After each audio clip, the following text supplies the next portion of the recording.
on to this board. Sydney, what? Up and going. Okay.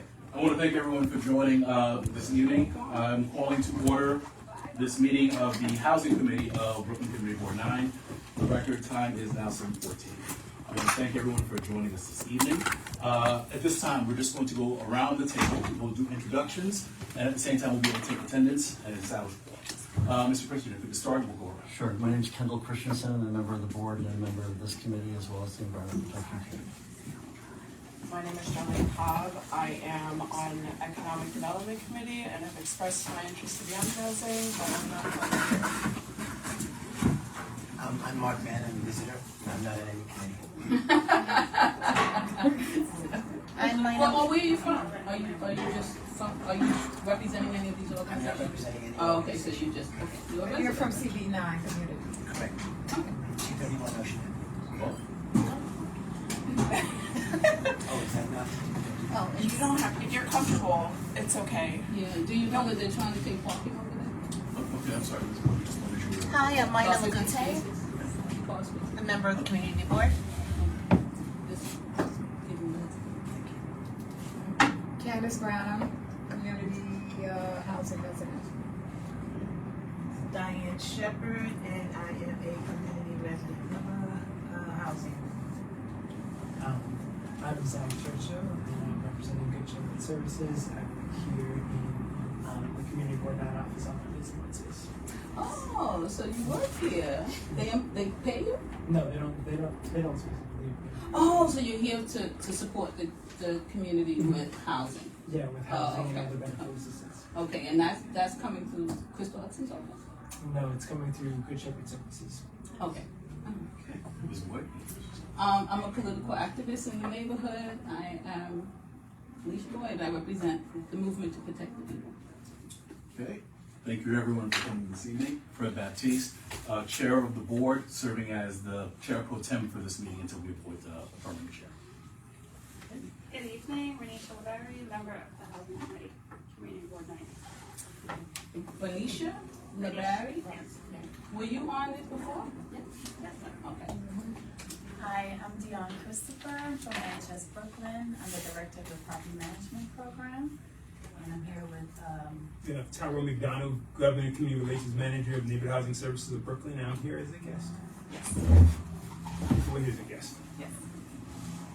An old familiar guest. Yes, old familiar. Okay, so with that, we have a quorum of the committee assembled. All right, so first item I would ask is if we can just make one adjustment to the agenda. If we can add for item 2 and everything else will bump down, just the adoption of the minutes from last month. Is there any objection to adding that as item 2 and moving everything else? Okay, hearing no objection, the agenda is adopted as stated with the new one. All right, so item number 2 now will be the approval of the minutes from last month.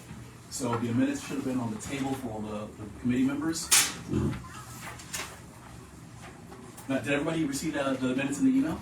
Yes. Okay, good. All right, so at this time, are there any corrections to be made to the minutes?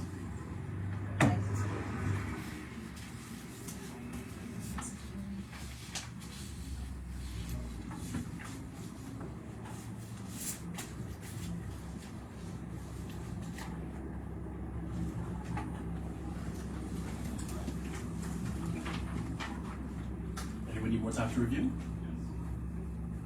Okay. All right, so for the committee members, are there any corrections to be made to the minutes from last month? Not to me, I don't see. No. All right, so is there any objection to adopting the minutes by common consent? Thank you very much. Moving right along. Okay, so the minutes are now considered adopted. They will be posted on the community board website. Sorry, just taking notes.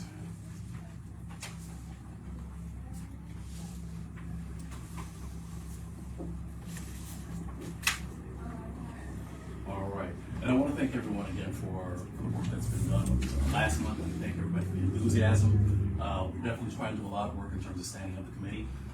So there have been a couple of changes with regards to the roster. So we've added new members. So I want to thank Mayna Lagute. I keep messing up. Lagute. Lugute and Kevin Christensen. They are joining the committee. So they'll be serving as committee members. I'm serving as the chair pro tem, so we are still in the process of having conversations with respect to adopting a permanent chair. But I want to thank everyone for the energy and everything that we're doing. This meeting is set to serve as kind of setting the table in terms of the information we want to start having get in front of us. We want to make sure that we have the data in front of us in terms of as a committee, how that's moving forward. And also to kind of also set the stage for some of the other conversations we've had in regards to resources and other things that we're trying to bring into the district. So I want to thank everyone for that. So I'm working on trying to have the conversations with the chair again. So my expectation What is chair? for this committee. And who's that? There is no chair at this time. So we are working on that. There are conversations I am having. So we are looking to see if we can have the chair installed by the next meeting. So as we do that, when the chair is installed as well, we'll also go through the other committee business of establishing a vice chair. It would be great if somebody would be willing to volunteer as secretary. Anybody want to do it now? It's okay. We'll give you a chance. But we'll adopt those, so we'll set that up and we'll have that. The expectation for the next, because we understand that it is a short time frame that we are meeting as a committee. So the expectation is, one, we're going to be doing some homework. We're going to be getting knowledgeable. We're going to be setting the groundwork for us to be able to do some additional work. Some of the work we want to do is we want to make sure that we are able to act as a storehouse for where the neighborhood resources are. I want to thank Neighborhood Housing Services who are here today, and we actually have them on the agenda. They're going to do a presentation in terms of the services that they offer. We also have Good Shepherd Services, who is here with us today as well. They do work in the board office, and we're looking to continue to do that in terms of identifying people who are in the space. We're looking at providing resources for homeowners. We're looking at providing resources for renters.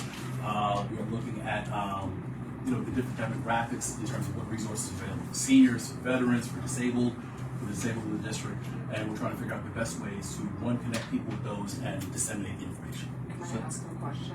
Sure. Do we ever, in this process, I know it's definitely coming out, this is the resources and information people need, but what about the process of what people say they need? There is kind of an assumption in this conversation that we are telling people what the housing that they're looking for is, rather than giving people the space to tell us the housing that they need that will benefit them, in addition to our community.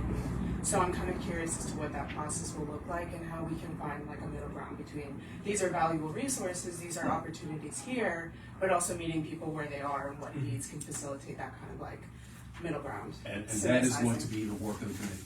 Okay. That is going to be the work of the committee. I think that one of the things we want to do is level set, kind of at least develop a dictionary, a lexicon of what we're talking about, figure out what data there is to support some of this stuff. But absolutely, I think that is the point where we do want to make sure that we're engaging, we're inviting people in, we're getting people to come, we want to hear the stories, we understand what the pain points are in the community.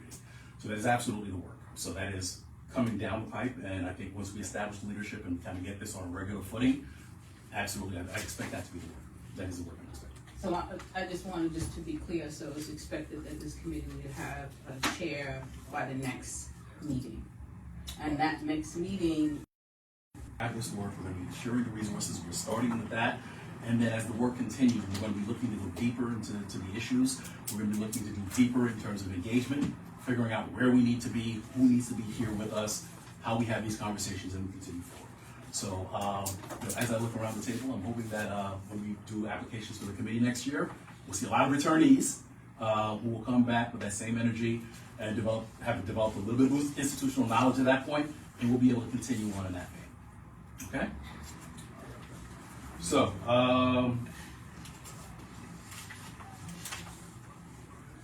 all right, so we are now going to go, that completes committee updates. We are now, I'm very happy to present to you, we have representatives from Neighborhood Housing Services. We're going to talk a little bit about the programs and the resources that they have. They are definitely not strangers to CB9. They've been here all these years. I thank you for all the work you've done and continue to do. And at this time, I would like to introduce Mr. Tyrone McDonald and Ms. Dion Christopher. Yes. Okay. They're going to speak to the committee a little bit about their organization. Sure. All right. Good evening, everyone. Pleasure to meet you. Once again, my name is Tyrone McDonald, and I'm Government Community Relations Manager at Neighborhood Housing Services of Brooklyn. I'm 1 Avenue L, and also our brand new office on Coney Island, which is a 1934 Surf Avenue. Okay. Now, what is neighborhood housing services? What do we do exactly, right? A lot of times people mistake us for either NYCHA or a real estate office, which is understandable given our name. But as a not-for-profit housing organization, it's our mission to provide resources to underserved areas, and we do this by concentrating on home ownership and also housing preservation. Okay, when we got started, our first program when we got started was basically as a home improvement lender, and also providing grants for home repair at a time when many communities, particularly African American and Caribbean American communities, were being redlined. All right, so they couldn't get loans to do repairs. So we actually filled in that void and actually provided loans and also grants so people actually do repairs so their neighborhoods and homes don't fall into blight. That's how we got started. We've actually since added additional programs. Home ownership, which is probably our flagship, most popular program. We are HUD certified by a federal agency, meaning that we have to abide by certain privacy guidelines, and also we do have HUD counselors who have to, constantly upgrade their training, take classes, keep up with what's going on in the field. We actually have monthly orientations on home buying. Matter of fact, we used to have before pre-pandemic, we used to have a lot at the Crown Heights Library and also the Flatbush Library. But it's mostly webinar. Every so often we do have it in person, but we actually provide the orientation, provide one-on-one counseling. Somebody wants to buy a home, co-op or condo, we review their finances, go over their affordability, identify grants and closing cost assistance. We also are certified to give classes, because normally with certain grants and also certain mortgages, whether it's like a Sony May mortgage or like a mortgage which requires a lower down payment, they require you to take a course which we are certified to give. Okay, it's usually an 8-hour course, which we provide either in person or online. We also are we work with HPD regarding the Home First grant, which is probably the most popular grant out there, given the amount, because you can get up to $100,000 towards the purchase of your home, that includes co-ops and condos. So we are certified in actually to submit applications on behalf of that grant, and we work with different lenders. We don't scare people, but somebody wants to just come to us and they're looking for pre-approval, we'll shop around for them if they need help with that. In addition to that, we also help with tenant support services. That includes Housing Connect, assisting people with Housing Connect, helping people who are behind in their rent, showing them where to go or what to do if they're getting evicted. We have a relationship with various home-based organizations. We assist people with screen and applications. All right. We also assist people with senior housing, because we get like a lot of requests, as you may know, given the housing crisis has been going on for like 20 plus years. Individuals who are like looking for housing, because we do have relationships with real estate agents, and also various developments. It's tough, but we do the best we can. Also related to our services, foreclosure prevention. So we assist homeowners who fall behind in their mortgage free of charge. And with this service, it's very intricate, because it's not just about saving the mortgage, saving that home, because it also goes into other areas as well. Oftentimes, we also have to address tax issues, property tax issues, and water issues, because a lot of times individuals are also behind on those things as well. Also, estate planning issues, oftentimes, because oftentimes when people do come to us, the person who's mortgaged and so forth and so forth, so we have to navigate that whole estate planning issue with that. And we do work with other agencies like Brooklyn Legal on the foreclosure process, refer them to being a legal state. And anytime you're in foreclosure, you are given the opportunity to have what they call a settlement conference, where they're supposed to negotiate some type of settlement to keep it. Oftentimes it doesn't go that way, because oftentimes, for whatever reason, people panic. They get it taken advantage of by other entities, whether legal or other entities, deed theft and so forth, or let's say they just stick their head in the sand. But that's the process. Home maintenance training program is actually a do-it-yourself course, which teaches homeowners and also renters can take it as well. It teaches them how to do repairs themselves. It runs for 7 weeks. It normally takes place at the YMCA, Flatbush YMCA at 1401 Flatbush in Rogers. And it teaches you how to, install tiles, install sheetrock, repair sheetrock. You learn how to use various tools, what type of tools you need in your toolkit, as a starter. And we have a level 1 and level 2. Level 1 is basically like carpentry, wood framing. Level 2 deals a little more with plumbing, electrical, and also some roofing. All right, and it's actually taught by someone who's actually been in the field about 30 years. His specialty is welding, but he does other things, related to carpentry and so forth. So in contracting. So we have that, and also our insurance program. Now, insurance, we don't sell life insurance. We actually counsel people on homeowners and renters insurance, because what we found out is that many people, particularly homeowners, are not knowledgeable what's in their policy until there's a crisis happens, right? Then they find out what's not covered. We also found out you also have many homeowners are paying too much insurance, because what happened was when they took out their policy, the agent signed them up for the market value and not necessarily what they call a replacement value, or the amount of money it actually costs to rebuild your house, which is actually two different things nowadays. We also, particularly may not be an issue in this area, in this park area, but also flood insurance as well. We also inform people about flood insurance and inform homeowners, because the flood maps are very slow to be adopted. But we do tell people, look at, have your area been prone to flood within the last couple of years? So you may want to take out flood insurance, so you protect yourself. In addition to renters insurance, we don't sell a policy, but we do inform people, what the coverage is like, what's the lingo like, what's some of the lingo, so they get comfortable with that. What's loss of use?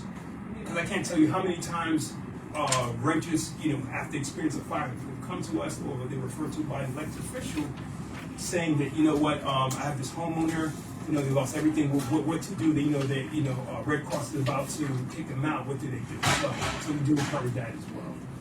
So that's the basis of what we do. Before I bring on my colleague to talk a little about property management, just a little bit about CB9 as far as some data, because we do collect data as far as requests for services. And requests for services are basically people who either attended a workshop in neighborhood housing service, attended a class, or they came to our offices for counseling. So we have about 345 people starting from January 1st to February 28th, January 1st of 2024 to February 28th of 2025. So we had about 345 requests for services from Community Board 9, okay? As I said, that's people who either attended a webinar, came in for counseling, or who attended a class, okay? Now, here are the three top requests. Now, number one was tenant support services, which is not surprising given that, there's a lot of tenants in the community board now, so that's not surprising. Interestingly enough, number two was foreclosure prevention. That was number two, which is interesting, okay? Because it's not, and pre-purchase was people interested in home buying was actually third. That's surprising for me, because usually home buying is number two, if not number one. But actually home buying was three. So that's what I find interesting, for Community Board 9. What was number one? Number one was tenant support services. Yeah, tenant support services. And number two was foreclosure intervention. Number three was first-time home buying counseling. All right, and I'm going to turn over to my colleague Dion Christopher. We're going to talk about property management, which is also a unique program that that we also offer. Right. Thank you. So property management program started to support homeowners, right? Landlords, small landlords, because we found that there are places for larger landlords to go and not small landlords. So in seeing who comes in the door, who has issues with foreclosure, tenant issues, all those things kind of wrap up into property management, because if you had property management, someone guiding you, it could be a preventative thing, right? So we designed a program for 1 to 4 units, small landlords. It could be 5 with commercial space. And basically what we do is provide all the services a professional property management company would. which includes tenant identification, which is super important. You know, who you put in your home is very, very critical. If you have the wrong tenant, you're not able to pay your bills, it can lead you to foreclosure, right? And we also do education, where we every client that comes in, we offer them an opportunity to take a property management course at McEvers. We do it once a year. Last year, we've been trying to do it more this year because it was a very popular course. We have a ton of people who are interested. And it basically gives you the basics of what you need to do, what you need to look out for, proper documentation, doing those leases, doing preventative maintenance, so that by the end of it, you should feel more empowered to do it on your own, right? Or you may say, this is just too much for me, I can't do it, it's a lot, you know, I'm a senior, I'm retired, I maybe want to move out of New York, can you do this for me? So we assist with all of that. We work with contractors, coordinate maintenance repairs, tenant identification, all the compliance that you have to do with the city, registering your property, also assisting with getting you grants, right, to do repairs. Sometimes we get stuff that come in that can assist you, you know, and income eligibility, of course, but can give you that extra cash that you need to get it done so you can, you know, keep your home in good repair. It's your investment, right? And we also do, so it took my time, I just thought of it. Right, we collect the rent, pay the bills, we help with legal, if you have a legal issue. We always try not to go down the road of displacing anyone. That's why it's good that we have tenant services in the building, because we think it's a synergy, right? So if the tenants have an issue, maybe they don't know what their resources are. So we talk to that tenant and say, hey, you don't have to speak to me as the manager, but you can speak to our tenant counselor that can give you some resources and get you back on track. Also, but the great thing about it is that when we get clients, and we have a few in this neighborhood, St. John's, St. Mark's, when we get clients in, homeowners, we give them access to all of our services. So not only are we giving you financial counseling, right? Maybe you need to clear up some bills, improve your credit. We're looking at your insurance for the home. Like Tyrone said, most often, every time actually I've seen this, where you are overpaying.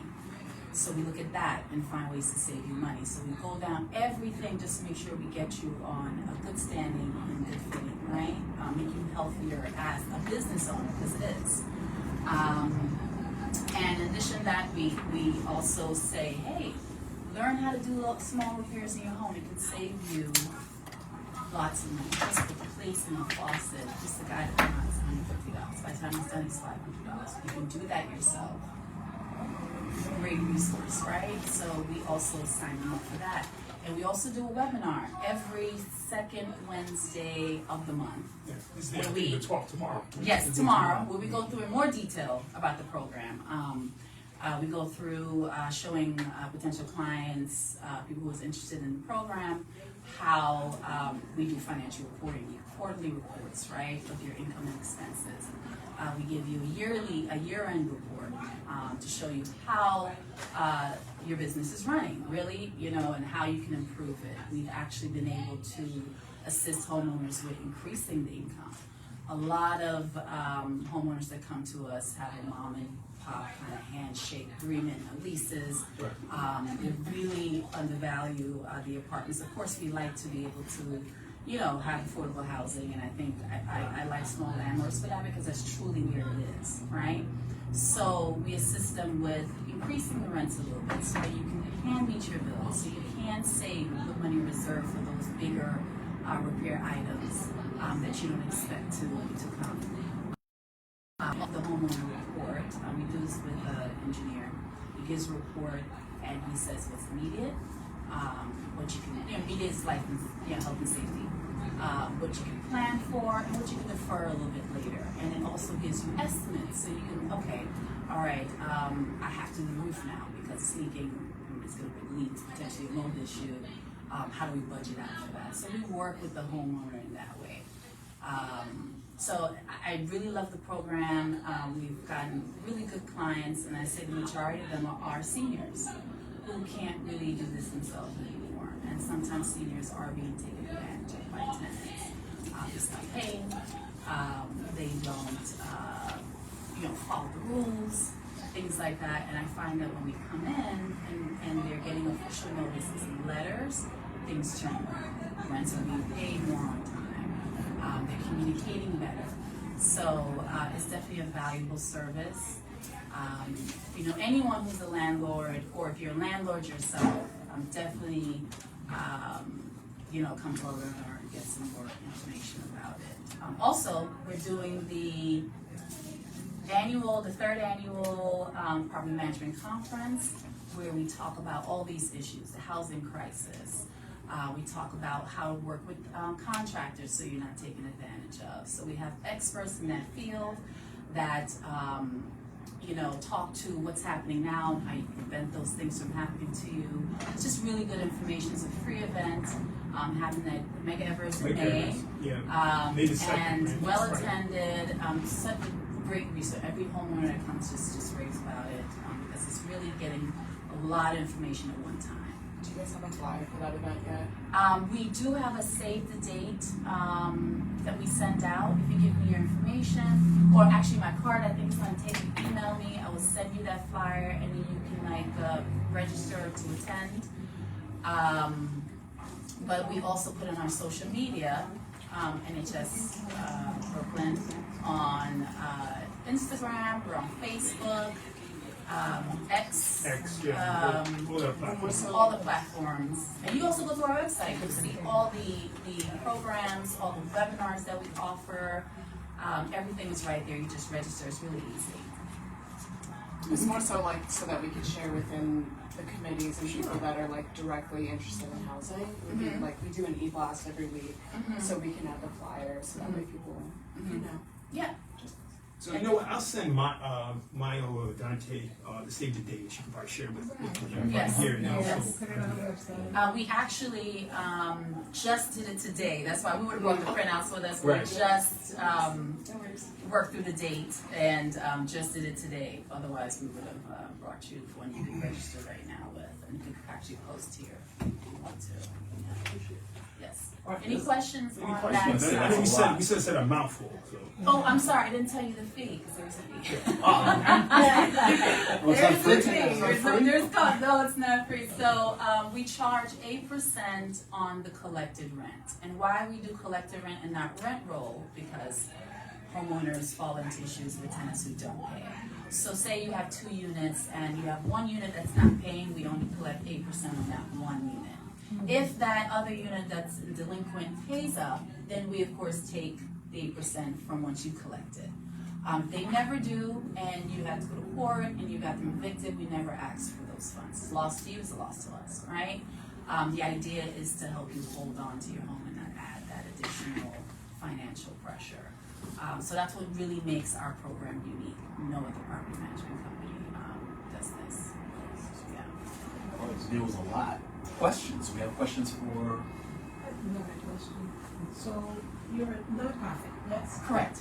And so I'm always interested. The funding sources, because you do a lot. It's just a whole lot that you do. Yes. And just being in the community and knowing, that I now know about you and, be able to give other people information. My question is, the funding source, is that from the city of New York, from the government, from? Yeah, all of the above. Yes. We get support from the city council, we get support from the state, we get support from Banks. private, with banks, foundations. So it's mixture. But yeah, it is varied. But we do get support from city council, from the state. Yes. You do a lot. Right, and whatever fees we collect, it goes back into the program. Being able to provide those free home inspections, free courses, things like that. So it's Great, thank you. Go ahead, Ms. Graham. Hi, you mentioned that some of the top requests are tenant support services, Yes. foreclosure prevention, and first-time home buyer. That's I'm correct. just curious to know, because the first one and the last one is self-explanatory. Right. Foreclosure prevention, can you elaborate a little bit more on that? Are you talking about liens or? Well, yeah, foreclosure prevention is all of the above. So it's individuals who are delinquent on their mortgage or property taxes or water. Yeah. So and they came to us. Now, if they are in lien status, then they come to you, is that your resource to Well, even help them? before lien status, because lien status is mostly with taxes, and as you know, they resume the lien sale, which is coming up. May So 2nd, I May think. 2nd. But it's not just even just straight mortgage. Individuals who are behind in their mortgage as well. So they don't necessarily have to be in lien status. So they could be delinquent on their mortgage too. But if they are in lien status, you Yeah. can provide assistance for Yeah. them. Okay. Yeah, as a matter of fact, we have a campaign now. We're working with different elected officials to have workshops just to get the word out. 'Cause Yeah. we understand it's a very touchy subject as far as lien sales, and rightfully so, because there are a lot of people who do want to take advantage of people. That's right. So we try and get the word out and work with DOF just to try to have people come in and try to have some type of workout plan and just see what we can do, to try to help them. Now, unfortunately, the housing summit is on May 2nd, right? Yes, Which is the same day as the lien sale. yes. Do you think you'll have anything specifically tailored for those people who have liens on We'll their definitely property? keep the Community Board 9 posted because we do have some upcoming events with elected officials. So Those we definitely. liens and predatory property, stealing a property is hot. That's hot Yes, it stuff is. in this area. Yes, yeah, definitely. We work with a number of people from in this area, Flatbush area. Definitely, unfortunately, we can tell you many horror stories of individuals. I know and, them. And normally, it's people who are usually behind, and they're trying to look for some type of relief, and the person, unknown's been there. They probably sign away their deed, thinking they were getting some type of relief. Right. Or, so that, which is usually the case, but they always prey upon people who are either behind in their mortgage. And last question, I don't want to usurp all the questions. Are you reaching out to the senior centers to provide them with information? Because a lot of the seniors specifically who've been in their homes 20, 30, maybe 50 years, they're getting targeted by the predators, the predators, that's Yes. what I call them, the scammers. You know what? That's a good idea. I don't think we do enough of that, to be honest with you. Because as far I would as senior suggest center. several, Yeah, like seniors. Hawthorne, like the one on Hawthorne. Hawthorne Corners, Corner. 966, Round Table on 966, is that the street? 966? 966 Fulton Street, Okay. between St. James and, is your outreach beyond Community Hill. Board 9? That's Clinton Hill, I think. Normally because there's a Brooklyn Neighborhood Services, we have like a gentleman's agreement that when it comes to that area, if it's not dealing with a service that they don't provide, we leave it to them.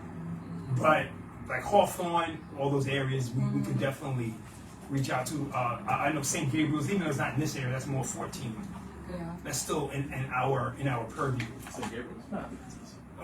St. Gabriel's yours? Okay.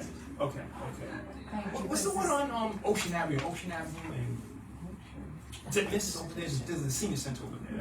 Okay, that would be I think 14. 14, yeah. Yeah, the word has to go out. The seniors, I'm really passionate for them because a lot of times they don't know, or they think that, 1940, I paid $25,000 for my house, and now you're gonna give me $100,000. They think that they've made a profit. The house could be worth $2 million. Absolutely. And they're signing it away, so I'm passionate about that. Seniors. Thank you.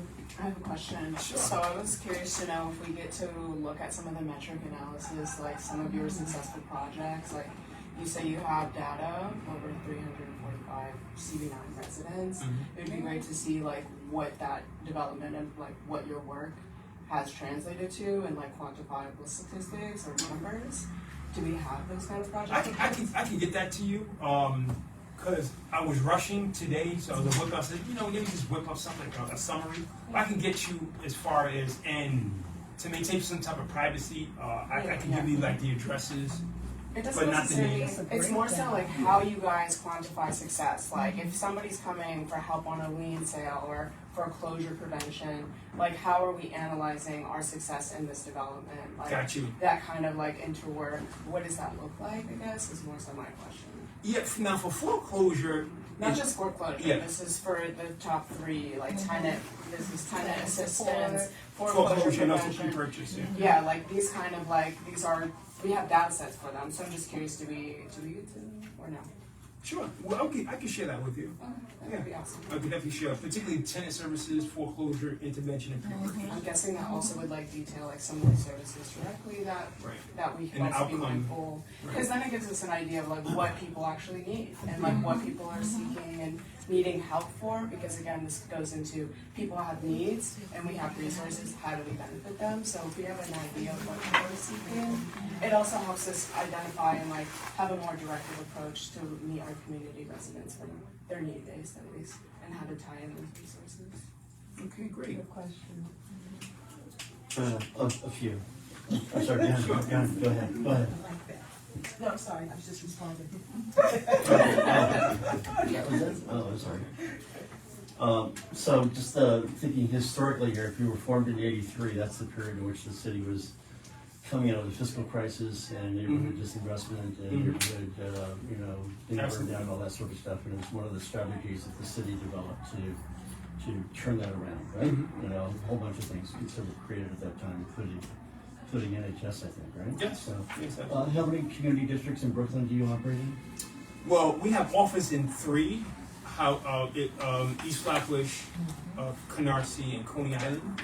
However, we do service like the neighboring districts. Do you cover the whole borough or the parts that you don't? We do cover the whole borough because there's certain services. Let's say, for example, there's certain services other organizations don't cover. Let's say for like property management. So that would be borough-wide, okay? Like foreclosure prevention, you have other organizations that cover that, so people may, pick and choose what's convenient for them. Also, insurance services, that's borough-wide, because no other organization does that. Okay. So yeah.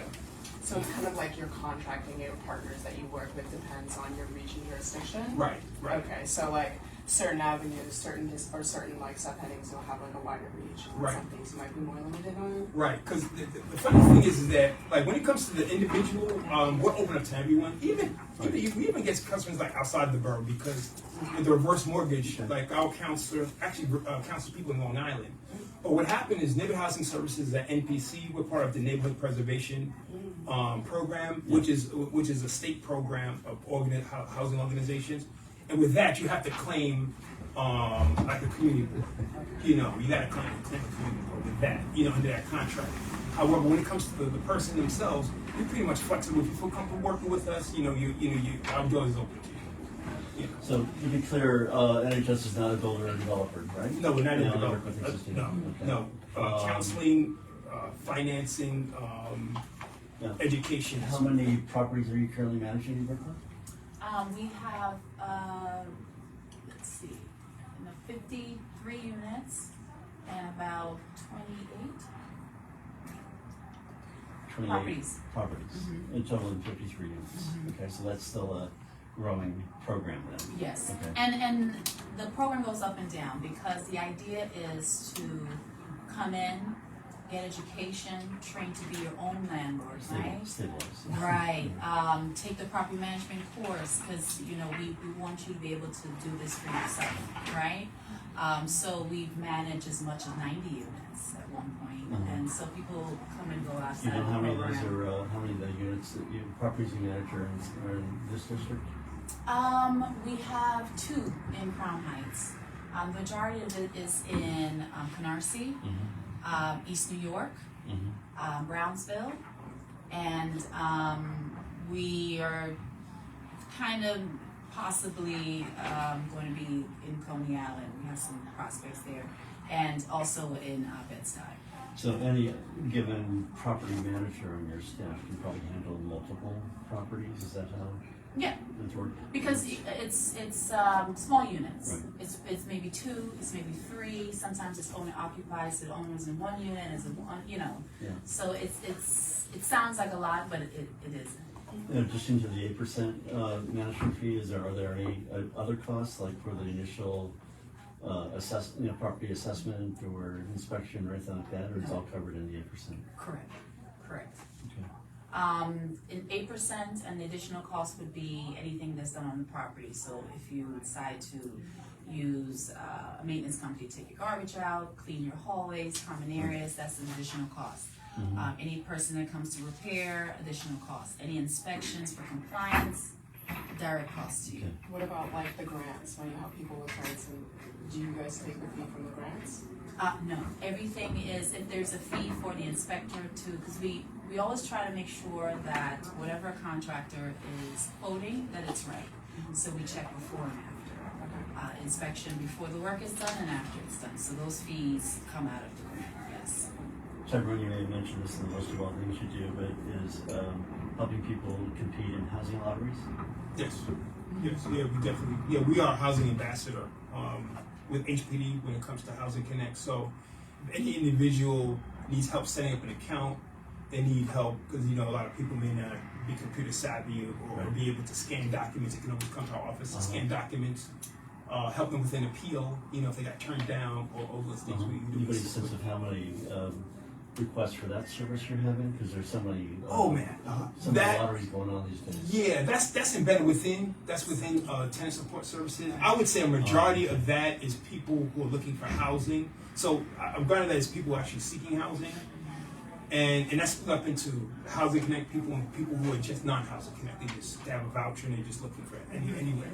So Along the lines of the Housing Connect piece, so you've helped them with actual preparing an application, or do you do workshops even in terms of preparing? Because I think a lot of the times you see people fall out of the housing lotteries because of other issues in terms of they didn't understand they needed a certain amount of rent checks, or your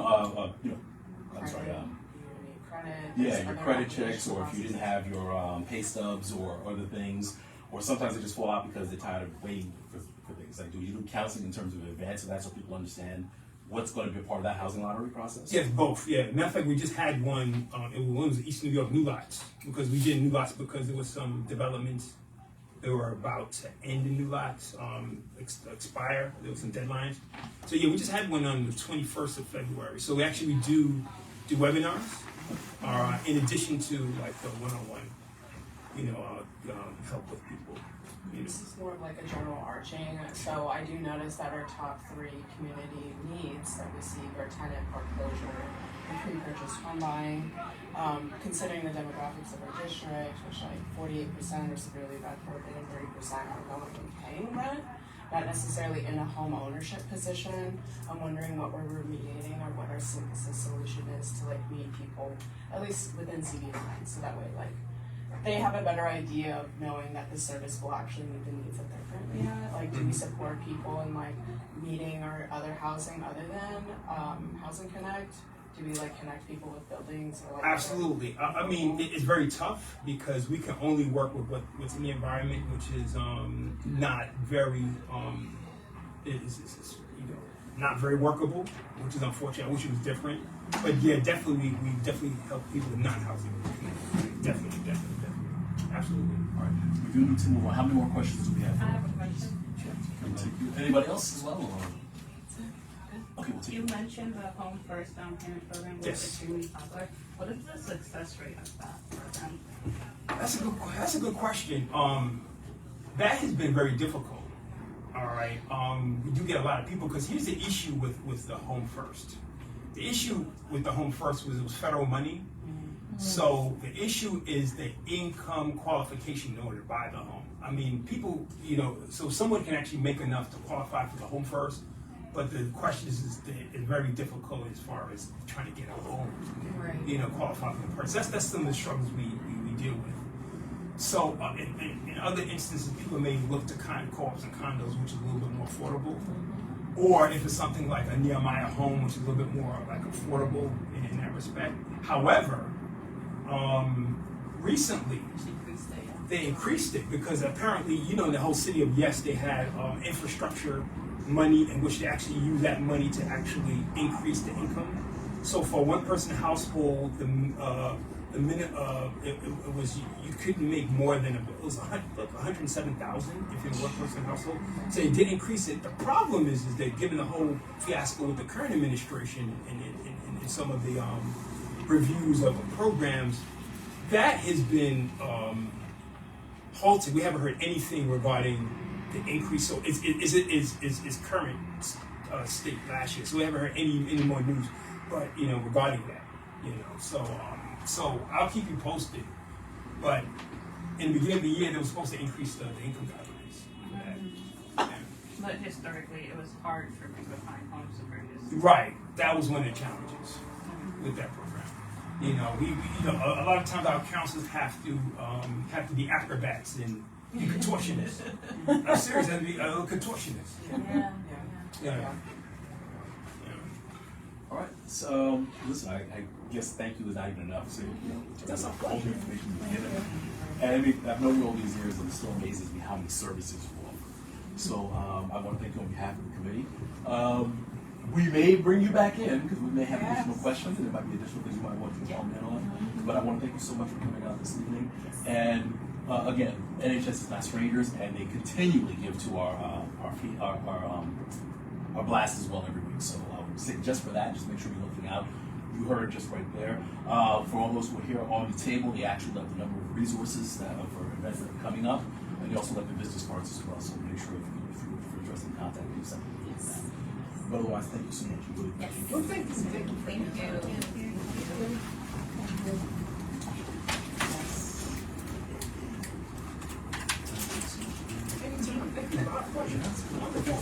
you.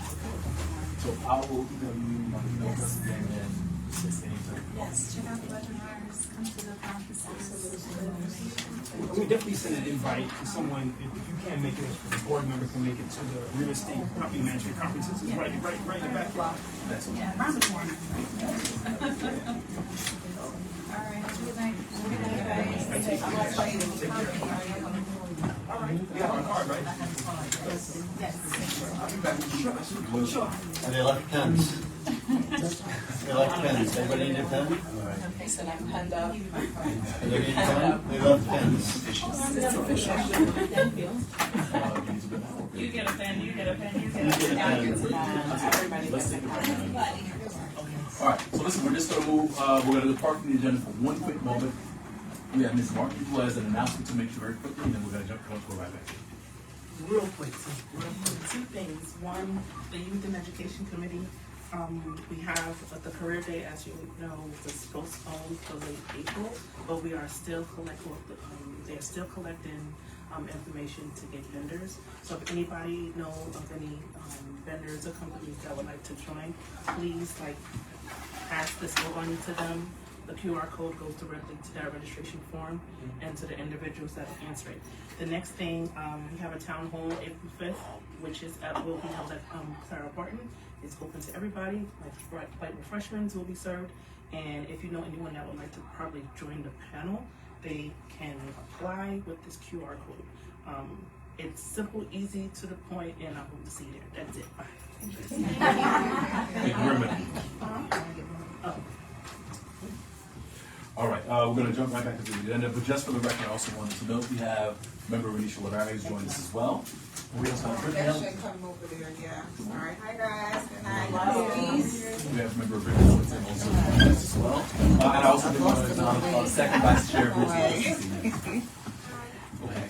All right, so they touched on this a little bit. We're going to go into item number 5 with regards to the tax lien sale. So this is something that has been something that CB9 has done over the years.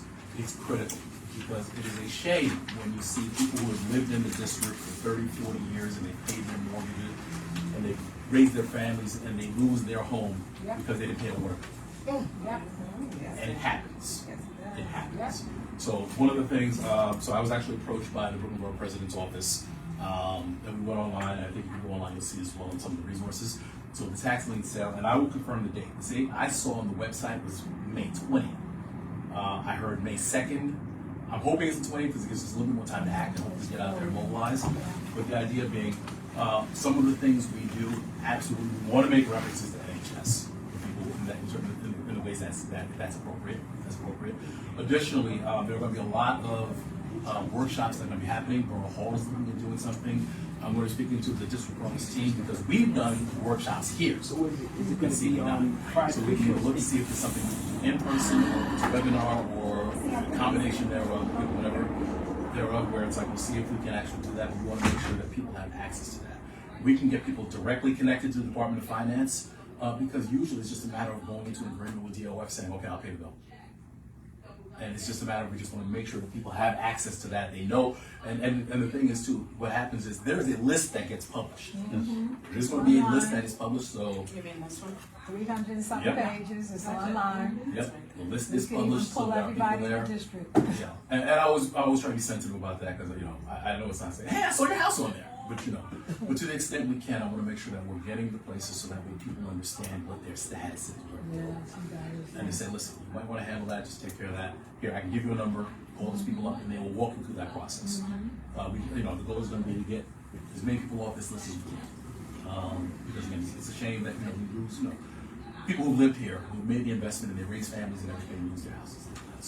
So that's definitely one of the priorities for CV9. It's going to be something that we're going to be looking at. We're going to try and identify resources. We're going to try and set up, see what we can set up, and we're definitely going to be pushing out everybody who's in the space trying to do similar work as well. Okay. Are there any questions or even suggestions about the text? Yes. Is there a way that the general meeting can have a speaker who will at least address or give a presentation for those who are in lien status or about to be? Because there is another meeting. I think the general meeting is next week. 2 weeks. 2 weeks. So is there a way to reach them, local call or putting a flyer on the website so that we could even print it out or have it at the office and we can give it to our neighbors who are in that status. I know of some personally who are in that status, and one didn't even know we was. So that's another story because I think sometimes third-party mail could be going elsewhere and might not know. Let me talk to the office with that. Now, the only reason why I'm putting on the chair of the board hat, this is one of those things I don't want to be a short shrift. Typically, if we're doing presentations at the board, if it's like a 5-minute thing, 3 minutes, 5 minutes, 7 minutes at the longest. So we can talk to DOF or whoever's in the space. If they have something that's appropriate in that time frame, absolutely. But if it's not, I want to make sure we give it the opportunity to be heard and people can ask the questions they need to ask. Because absolutely to the point, I mean, this is going to affect people's lives. So I want to make sure we give it the energy and the resources and the space it deserves to have. But thank you for that suggestion. before that? Oh yeah, that's what I'm thinking of. I like that. But again, to that point, and to that point, there's no reason why we can't do both. So, I mean, even if somebody comes and gives a quick 3-5 minute presentation, and it kind of serves as the advertising for a fuller town hall or workshop or whatever, we figure this is going to work out the best for that. But yeah, I want to make sure we're doing that. And thank you for that. Thank you for those suggestions. If I could add, I was in Albany this morning with the Brooklyn Chamber of Commerce annual visit, and the meeting this morning was with the Attorney General's office, and the tax lien sale came up as a topic of consideration. So they have a Brooklyn office, which I didn't know about, at 55 Hanson Place. Yeah. But they're sort of keeping an eye on this as well and consider as a backup where there are really severe scam situations and homeowners need help dealing with that. And I'm glad you said that too, because that's a very important point. On the back of this, one is just taking care of that, but then you have unscrupulous people out there who are trying to say, hey, listen, you have a tax lien situation. Just sign right here on the dotted line and I'll take care of that for you. Yeah. And then they're coming in and trying to kick you out 3 years later or whatever else because, About 30 days. Yeah. So that's really probably an opportunity for that kind of education. Where it's like, yeah, this is that time of the year. 1, make sure you pay your bill, but 2, also make sure you're going to reputable people to help you with this. Make sure that they have an office. It's not, the car's not in crayon or whatever else. And, but make sure that there are reputable people who are helping them with this. So we make sure we keep people on track. So, no, but thank you for that recommendation as well. So we can do that. And deal with that. And along those lines, I want to say, I think the Borough President's Office might be doing a presentation on DFAP even in the next couple of days. I will double check, and if, I'll ask Dante if we have that notice, to send it out again as part of the blast, just so that way people can attend that as well. But we wanna make sure that we're pounding it in the community, so, yeah, this is the things we talk about. Okay? All right, yeah, I think we don't have too much time on this one, because I think NHS did such a great job in terms of that piece. And we have some of these other ones that they talked about, so item number 6 with the housing and tenant resources. So I've been asking the district office to kind of look around in terms of, identifying certain resources that exist out there. And I think NHS talked about that, and I'm glad to hear that they help people with these applications, but even just the publication of that there are these resources out there between screens. So if we know senior citizens, we don't pay more than 30% of their rent is going, of their income is going towards rent. There is really, they can get their actual rent frozen. And the same thing for people with disabilities. There are certain alternative veterans taxes, and I don't think there's a rent thing, but I think there are tax exemptions for veterans depending on your status. So if you're disabled, if you're a Gold Star, Gold Star family, and a number of other things as well, where people can get those tax breaks. Because again, we're talking about people who probably have their houses for years and years and years. Their income is limited. So the state offers these programs. So it only makes sense to say, and I want to say that the one feel-good story we had with that is a couple of years ago at our community fair, we actually had a veteran who lived in the district. He was 100 years old, 95. And at that, we were able to connect him at that fair, and we were able to get him, they were able to work with him in terms of getting him property tax exemption. So I want to replicate that story. That needs to be something we can replicate. For senior citizens, tax exemptions as well. So there were links attached to this, and I'll make sure we send that out. And I think one of the things I definitely want to talk about is how do we house this in a place that makes sense, that is easy to reference, and people can just kind of flip to the section that really applies to them, and they can get direct access to these things. So they can figure out where the plan is, and by the next token, if I'm ready to take that next step, who can I talk to? So maybe we can even cut out the step of contacting the board office.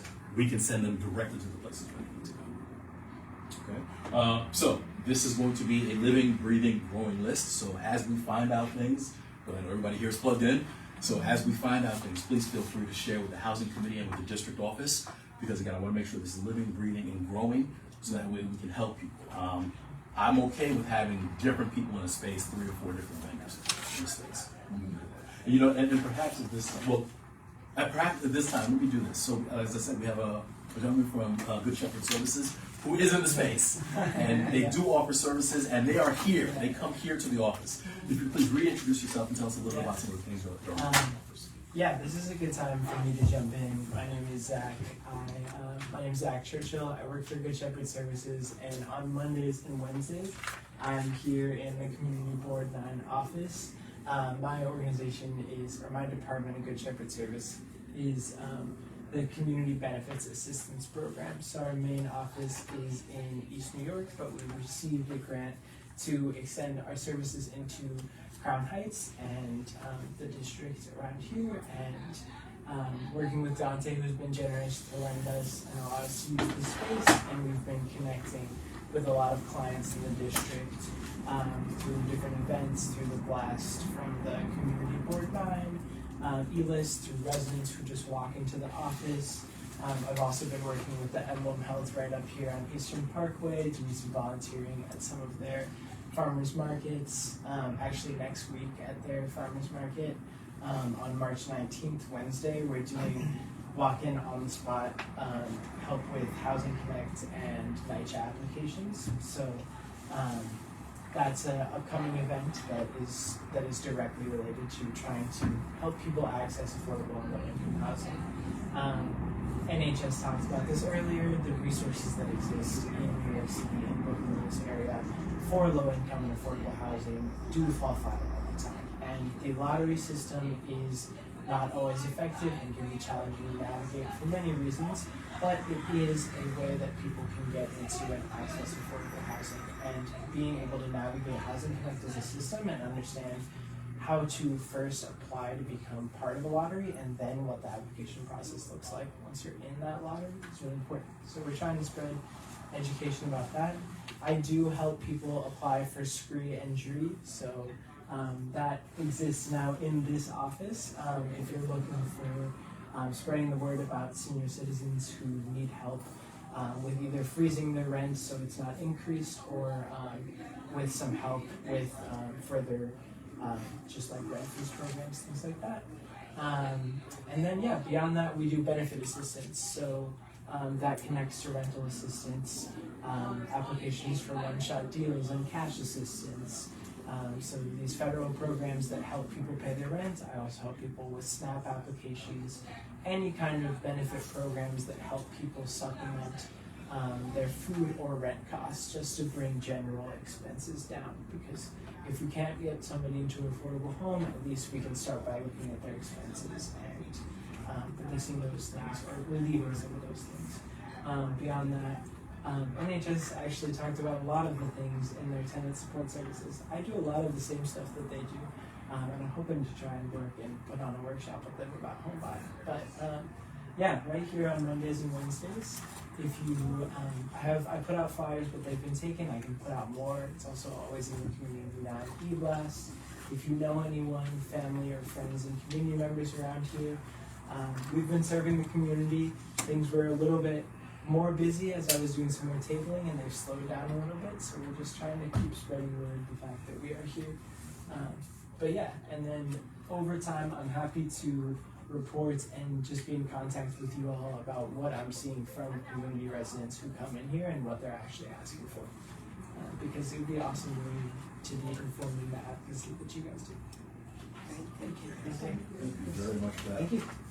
Are there any questions for this video? I want to apologize. I really should have appropriately given you billing on here. That's okay. But you are reflected in the minutes now, so, and I want to thank you for all the work you're doing and that you have been doing here at the office. So it's important to acknowledge that, Zach has come here the last couple of months, and he came to the last couple of meetings, and again, he's here in the office, and he's come to the board meetings as well, and offered services there. So we have people in the space, so we have places to go. We have people who can help, help our neighbors and help us. Thank you so much very much. Yeah, thank you for welcoming me here. I am different. So there was Zach, okay. Zach, it's the community benefits assistance. Julie, can you pass my card as well? Zach, that's on future meeting, just sort of follow on Jolene's question earlier about metrics. It'd be interesting to hear about your assessment of what people are coming to the door for, top 3 things, what you're most helpful with, all that sort of stuff. I can give you off the dome from what I've experienced, or we do. I'm saying at the future. Yeah, in the future. And probably more so like data. Let's get stats. I want data. The data is great, and definitely we need the data because this is the kind of information we're trying to grow on. But I would also definitely appreciate the sort of the feedback in terms of what are the spaces that are not getting covered. Because there is an advocacy piece we should be doing as a committee and as a board. So if you see that there are things that are missing in terms of the slave services that are being offered, please let us know, because we want to make sure as a board that we're trying to advocate for those as well. So I appreciate that. All right, so thank you very much for that. All right, we're going to go to the next item, which is the update on collaboration with the Fortune Society. So, Jolie, did you want to give a few words about that? Or? I mean, did you have words? You could go first. What details you have, and if there's anything I need to expand on? I mean, other than the fact that it's going to be Monday, March 31st, I would love, I told Dante that one of the things I'd love to work on today was collaborating questions on things that we would like to present or things that we want to keep in mind about. What is it? Okay, Fortune Society is essentially an organization that I connected with. The chief strategy officer was somebody that when I was going through and speaking with other members of the committee or within the board, it's like, oh, I have this great connection. I don't know what questions to ask. And they're like, why don't you just bring them to the board and everybody gets a chance to ask questions, which I thought was a great suggestion because, again, I only know so much, but being able to collaborate with other people that have other experiences, I feel like we would be able to get a diversified perspective about how to go about a proactive housing approach. So he does affordable housing development specifically, 100% affordable. They traditionally work with incarcerated individuals, but their last project, Castle 3, is more so focused on low income.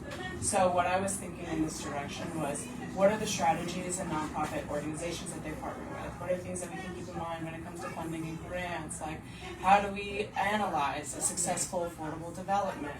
And these are questions that I would love to know, but being able to ask them to somebody that does this professionally and has multiple developments that are doing well would be a great insider knowledge of how to go about development from a more proactive approach, rather than a lot of us are reacting to development coming to us. So how do we bring about other resources? And what are affordable housing resources that are out there doing the work already? You know, they not necessarily saying like we want to vulture off of their connections, but like what ways can we look at how to build those kind of relationships within our district specifically? And especially when it comes to funding and like how do we go about like the formulaic idea or understanding of affordable housing. So that was my thing.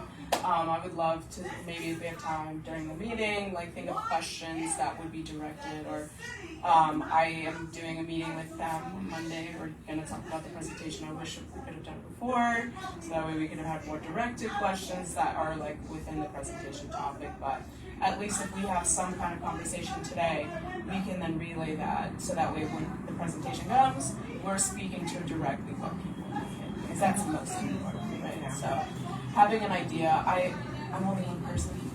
I can't know what everybody's housing needs are. So this is why collaborating and hearing other approaches would be great to kind of like formulate a grander picture of what we need as a district. So that's my little thing. So what's on May 31st? May 31st, Monday. Is what? 6:30 p.m. Conversation. We'll be here at Brian Cutting's. And not May, March. Okay. Thank you, sorry. March, thank you. This month. Actually, I was like, No, sorry, this month, March. It was because of May 2nd. Oh, yeah, that's it. It was supposed to go on the e-blast on Friday. I don't know what happened. But hopefully it'll be on the e-blast this Friday. I did send messages to some people, and I have numbers, stay in contact. Feel free. Yeah, I'm a chatty person, I'll say hi. But that's the flyer. Definitely scan, register. I think it's a registration thing. We just show up. 6:30 p.m. Brian Cunningham's office. quick question. So with regards to the Fortune Society, so now they do the development piece. Now what about the land acquisition? How do they get that piece? So that was actually why I was originally trying to partner with land use, because that was something that he was specifically focused on, was land use and how they do that acquisition. That's something I can't answer to. This was something that I was hoping to expand on, and I felt like would be really relevant, especially with the land use and rezoning that we're experiencing here in the district. So I hope Suki and some of the land use committee could come, so that way they can have more directed questions from a land use perspective. But that was something I do know that was part of the conversation. It was something that he said is very important when it comes to affordable housing, especially at the magnitude that they develop. So yeah. All right, no, that's perfect. So we can develop that as well, and hopefully they can give some information. We can see what questions we have. Yeah, definitely. All right. Okay, so March 31st, Housing Committee, we there? Yeah, we're there. All right. Did anybody have any questions specifically about that? Because I know that affordable housing is, listen, that's always the name of the game. People develop a lot around here, but it's like the affordability thing is always been the question. Yeah. Also, like, what is even affordable? Like, what is their affordability metrics? What do they count that as? I mean, according to the housing data, in our district alone, we have 800 buildings in development in the pipeline currently, 4 demolitions in project. So, like, there is a process to building and collaborating, ways that we can be more proactive about housing development. And so, yeah, just seeing what other people that are doing that. And we have some new developments coming up all along Franklin Avenue, even Empire Boulevard, Bedford Avenue, Blue Not certain what it's going to cost to live there, and who's going to live there. That's the whole thing. I've been wondering, when are we ever going to find that out? You know, what is happening? Because it's a whole lot of building going on, and I don't really see very much of who's in and who's out. We have to understand That's what my are we interest. under. Is it rent stabilized, or what is it called? Well, here's the thing. What I want to know. Just to start this conversation, because I want to throw the fireball in there. Part of the conversation, we see all this construction, And a lot of the time, part of the issue is that we've seen a lot of as of right, because I guess people have properties and they want to be millionaires, so they're that people will pay $5,000 for rent. If they're coming from Manhattan, then, so be it, and they'll do that. And they're not worried about who's displaced or who's still. And that really goes into a lot of questions we have about that. We see the development, and if it's as of right, I'm not sure what we can do, but there may be some conversations around that in terms of, is there a policy thing that's driving that? And is there something you can do from a policy perspective to say this? What incentives are you giving to make sure that, okay, listen, if you build this house, you can, you'll make it reasonable for people to live in? Yeah. I'm curious to know if maybe how we talk about frameworks and having a more direct idea of what people are seeking when it comes to housing. This also gives us an idea or opportunity to present this to developers, like this is what our housing needs are. Right. And then also this is a strategy to then relay to other council members and community actors that these are the housing metrics and needs that we're looking to meet. How can we collaborate on these building developments moving forward? And I know that's through an abatement process, fast tracking construction. You can do that in community source funding. I've been looking at City Department Design, which are community-led organizations that look at planning from a community perspective. So there are alternative options. It's just about what we focus on. And at least sometimes I think that way. And that's the thing. I think that this is going to be a fun conversation actually. But I think the deeper we get into it, I think we're going to be able to look at some of the nuances in terms of it. I think one of the criticisms that I've often had, and I'll throw that out there, and we'll dissect these things, is that I think too often housing policy is given more carrot before they do anything. So in other words, I'll give you this tax break, I'll give you this, I'll give you this. They haven't built the thing yet, but they get all these tax breaks and incentives to build buildings and everything like that. And part of the problem is the savings never get passed down. You made their construction costs cheaper, but these aren't savings. I'm still charging $5,000 for them. So there may be some policy things that we need to really, really discuss, and again, to the point where I want us to be advocates for. It's like, listen, City of Essex, we started some really good work on there, but there's a lot of conversations we need to continue in terms of we need our elected officials to stop giving away the game. Yes. Or because they're giving deals out, and nobody's built a thing. Yeah. So we need to say, listen, you know what? All right, if you get a tax abatement, it's because you've built apartments and they're affordable, and because you've been such a great neighbor, we'll give you a tax break. That's the way it should work, but we really work in reverse, and that's because too much of this has been, we need to build, and we need to encourage people to build, and it's like, no, that's not the problem. Building is not the problem. We've got tons of buildings, but half of them are vacant. And we're going to be talking about things like, okay, well, listen, so what do you do about that? Warehousing, because I know there's a lot of people, it's like, I want to touch on that. depending on the building, it's like they don't mind having half the building vacant because it's built into the pricing. Yeah. I was just going to say that. And there are going to be a lot of conversations we need to have about. That's why metric analysis for internal projects is really important to understand when it comes to developers and when they're building, how much they're anticipating of this staying vacant and how much they're actually seeking and wanting to rent out. Because I see luxury buildings all the time in New York City. This 1.4 vacancy rate, I'm like, is this including the luxury rentals? Because if these are meant to stay unoccupied, then we're facing a larger problem. I would like to touch on this. I would like to touch on the fact that you have pre-war buildings or people that are living into buildings, and in these buildings, they're not doing the repairs. They're not just not doing the repairs, okay, but they want to send you to court to get you out. Okay, so these are the things that we need to touch on as well, okay? People that are living in their apartments, the repairs are not getting done, they're threatening, especially seniors, don't be handicapping a single parent, that too, okay? They have methods in trying to scare rentals to get them out. That we need to stop, and I'm dealing with that today. I wasn't supposed to have questions because I'm just a visitor, but you're hitting it's hitting home for me. And I've been in my building for rolling up on 30 years. I consider myself when I need to resource information, I know how to do that. I'd say 50% I'm in my 50s. Most of the people older than me that live in my building that have been generational in that building don't have the means or they don't know how to do that. So for example, my building has been kicking the can down a very long road for a very long time. And just for shits and giggles, I did sort of like my own comp analysis. I was like, let me go out and just ride around my bike and see a bunch of, properties. Just go to listings and see what's going on. And I compared because my stretch on Ocean Avenue is probably a larger proportion of pre-war buildings than what's necessarily spread out in the rest of the district, because it's on the park.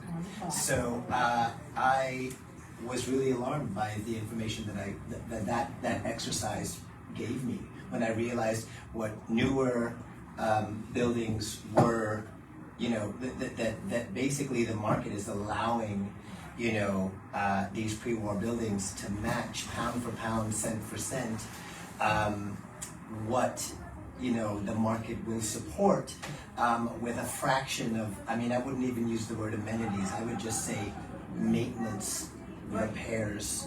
I realize that people don't, the conversation isn't always about the top 5, security, hot water, heat, and stuff. We're talking about can you watch TV without a rat crossing, your threshold of your basic things that are, and I realize that those are two different conversations, but I also think it comes down to what I've been interpreting that you've been saying, when in terms of meeting people and residents, in terms of what their need is. Their need is basic services, and right, so not being held hostage by your stabilization rent, and not receiving services because you're being told that what you pay isn't good enough to, seal the floors or stop, basic, simple things. And like you've said, sir, about the story about this person, when you're capping at 30 years plus, you've invested. Yeah. You've made your investment already, right? You don't have to defend that. You should not have to explain that to anybody. You've already paid it in full. Yes. Right? So the fact that which is what brought me to these meetings, because I'm sitting here going, we don't have a tenants association, we just have a regular sort of WhatsApp chat, that sort of act like communicating with each other. But many buildings on my block have had to, utilize, division of housing and, community renewal to act as third-party, either proxies or advocates to implement real things like a rent freeze, like a stuff. Because when I've gone to the Department of Buildings and I see, the violations are pages long, and my building is happy to pay them because they're still less than doing what needs to be done. That is not a solution. For, I realize, my partner is an urban planner, and I understand very clearly and sort of very much that there is a demand for housing, right? But this coincides with, vacancies, warehouse spaces, things where we are allowing developers to build a capacity where a certain proportion of that occupancy is going to be left, but yet, I have to turn on NPR and listen all day long about how, there's not, then that goes into policy, right? Like that goes from sort of what we're talking about into how politicians are able to use that to leverage things that are just simply not true. But sir, you're in the right direction. You're going into DHCR, you mentioned that. Correct. Right.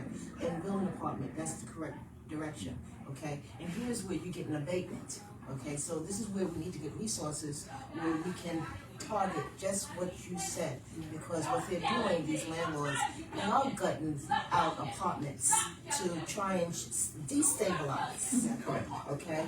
So we need to learn how to stop that. Like I asked a simple question to my chat line just to be sort of a good neighbor. I said, hey guys, I have a meeting at, at 55 Hanson.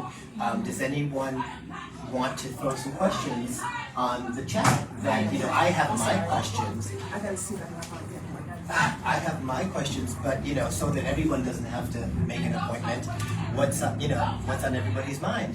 And I got a lot of, you know, I'm afraid to ask because this apartment was handed down by my mother or by my grandmother. I have so many situations of people who are afraid to rock the boat because because the reality is that, you know, it's not so much about if they can be displaced or not. I think the fear of God is enough that they don't activate themselves, because that is the power dynamic. And I think that, you know, I have had other buildings on the other side of, like, closer to the, if you guys know where the tennis courts are, on that side, where, you know, I've had friends and people that I know personally who have got involved to be advocates and proxies and actually take some of these seniors and say, I will accompany you to this meeting, I will accompany you to this, so that, and they help them sort of go, I will help you, you know, tell you what this person is saying to you, what this means, how this impacts you. And, you know, these, it's been so interesting, the sort of, like, huge buildings where, you know, my friend calls them her aunties, you know, all the aunties have been under threat.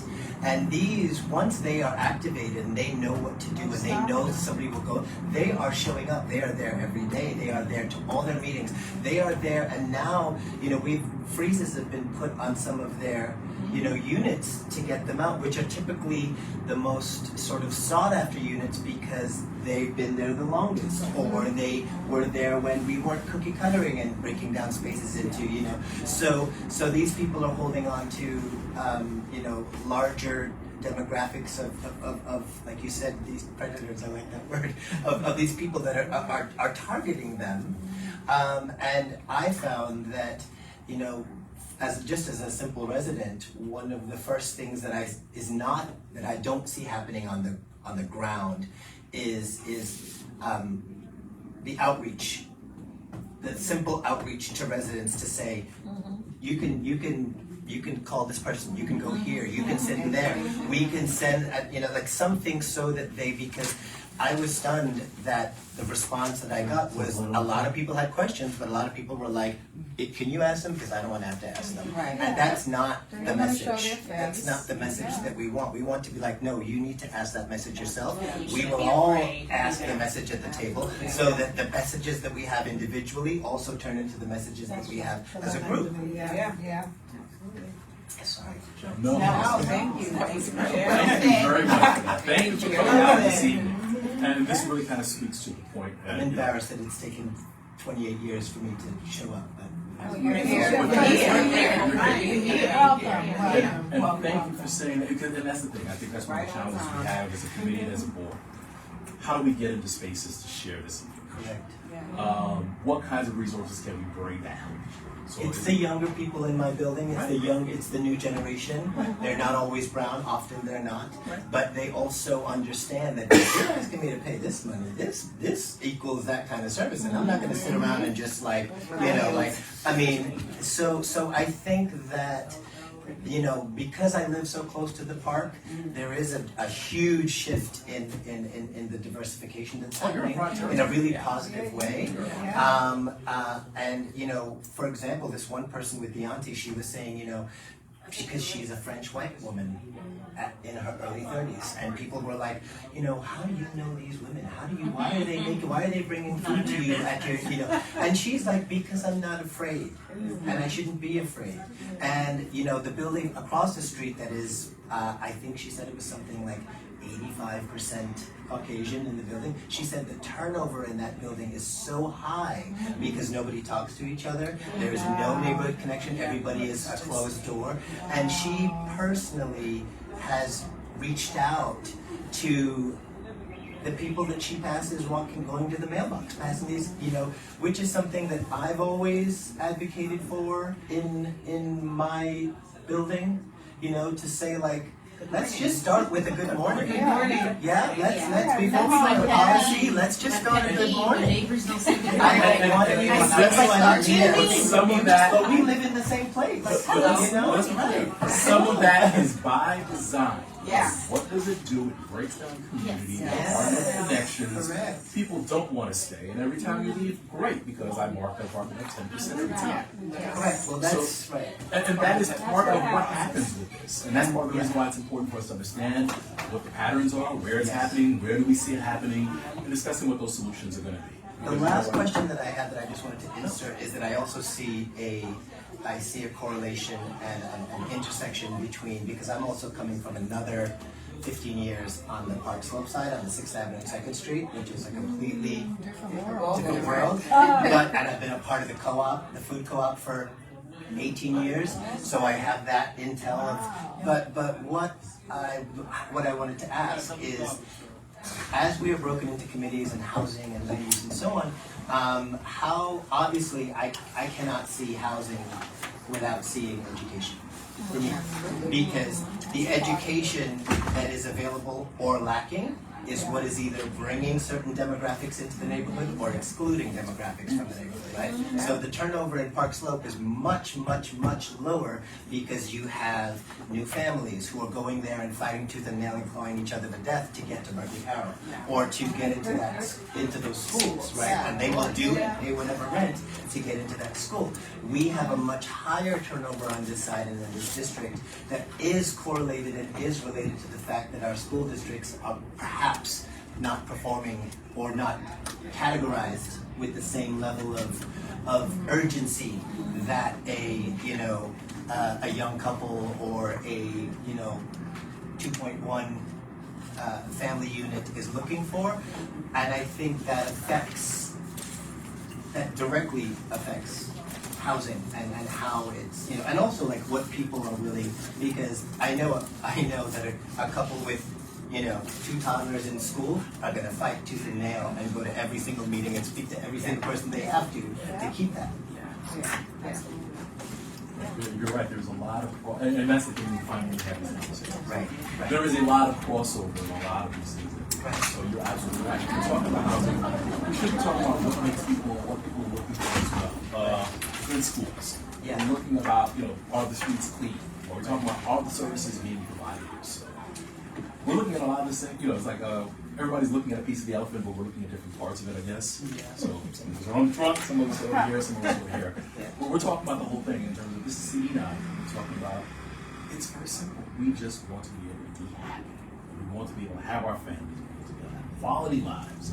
And we want to be able to enjoy things and things that everybody else gets to enjoy. Yeah. And there are no, and it's about really removing the barriers to that. So what are the barriers we have to do? So if we're talking about housing, what is the fair aspect of that? How are we making sure people don't have to be afraid about getting kicked out of their apartments? How do we make sure people don't have to spend work 3 jobs just to pay the rent? And all these issues that come along with that. So that's going to be a lot of the conversations we're going to continue to have. But I really appreciate the point about even the tenants' rights aspect of that, because you're right. There are people living in fairs that I don't want to rock the boat because I don't want to leave here. Guess what? If you're there, you probably don't have to leave. You most likely do not have to leave. But it's important that we have the conversations in terms of, what are people's rights in terms of that. And you shouldn't be afraid to say, I want a sink that works. We shouldn't be afraid of that. And we need to make sure that we are arming people with the appropriate information to know that you can ask for it, you deserve it as a human being. And we should not have to pay an MCI, added on to the rent, whereas that item that needs to be replaced, you can be paid for. You understand what I'm saying? Because this is what they do. If you tap on an MCI, then your rent goes up, and then it goes up, because it's like a continuous. Yeah, sure. And MCI is you're going to pay for 30 years, and whatever the increases are on the apartment. And, and there have to be better ways. And these are things that, just because it is what it is, it's the law right now, we don't have to accept that, and we can always say, there's a different way to do this. And also just the misuse of the word. I mean, the misuse of the word of MCI is just like, I've had that said to me so many times, and I'm like, I'm really sorry, but that is not an MCI, okay? You are not introducing something new into the unit.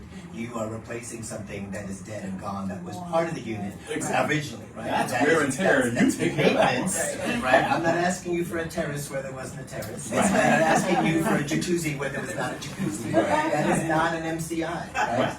This is maintenance. If we take this out of the context of a renter and a landlord, if this were a home, you would be paying for it because it's part things wear, things break down.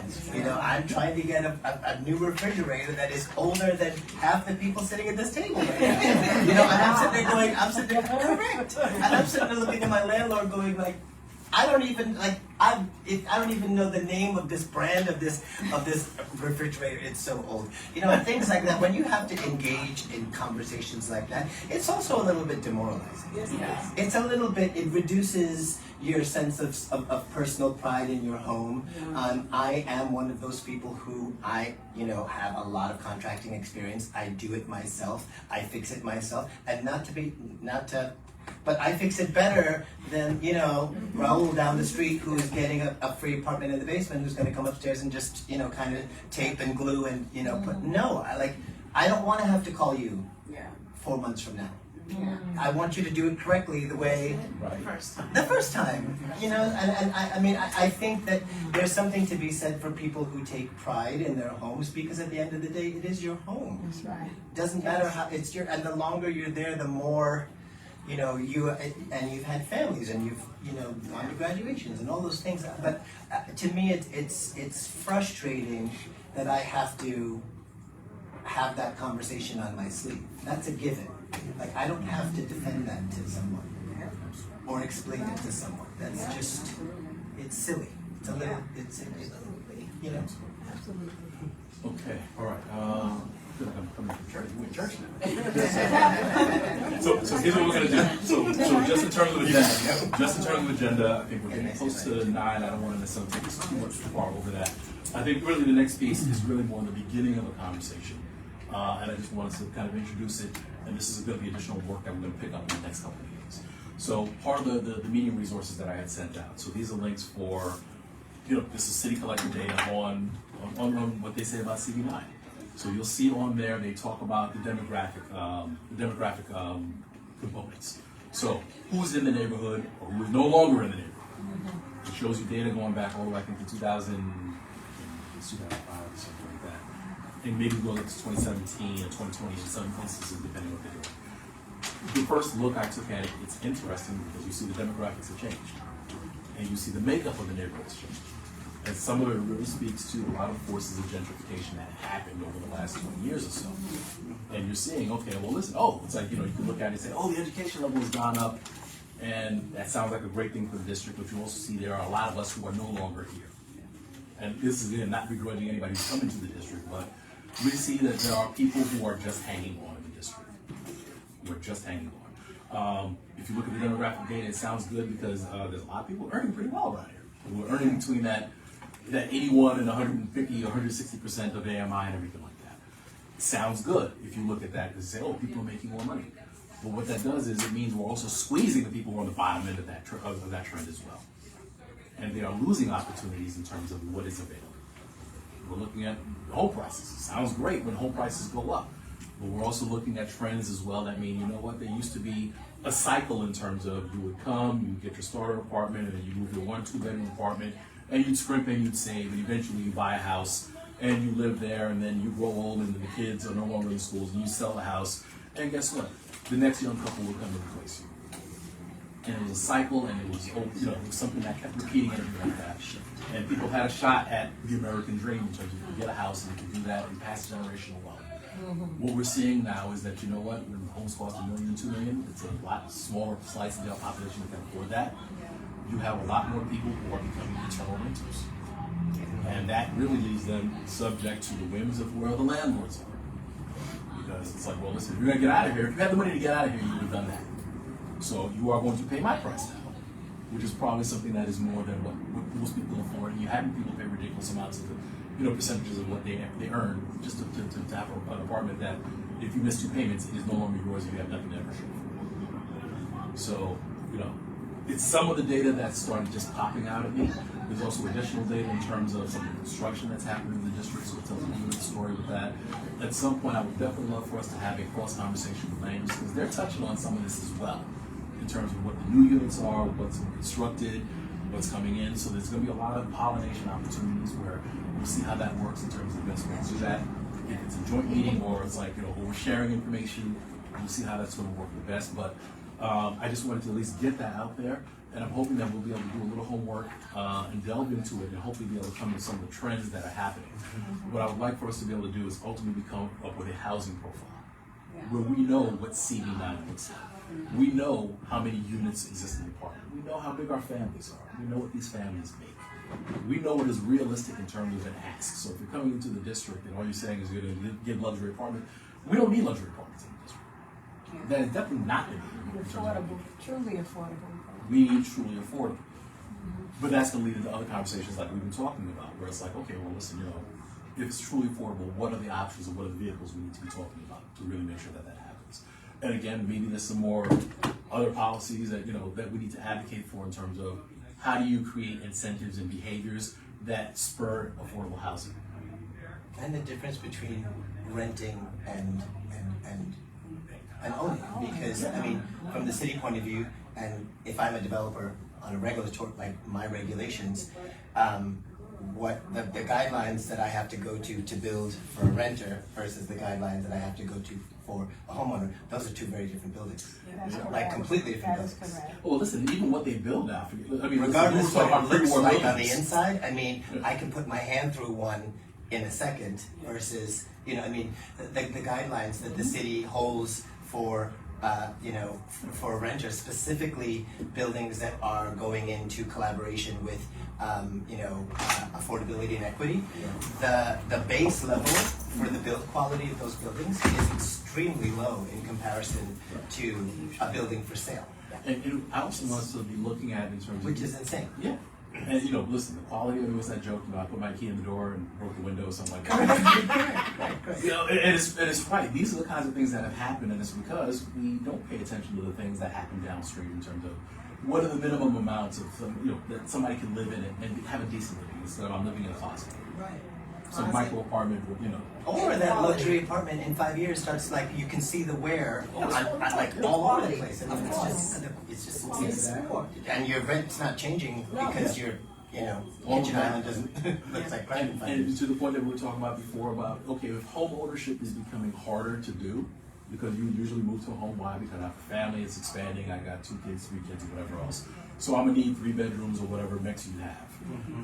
We are Xing a lot of people out of there, so you know what? Perhaps we should be saying you need to have more multi-bedroom apartments in the mix. Right. Because people aren't buying houses anymore, so because you're probably going to have a larger portion of the population that are going to be renting longer term, we should be building for that as well. So that way, okay, fine, if I can't afford a house, I can at least live decently and I don't have 7 kids living in a 2-bedroom apartment. Also, I just think it speaks to the labor force as well. I work in hospitality, and you as we create housing for the people who can afford it at the level that they want to pay, that's exciting and great.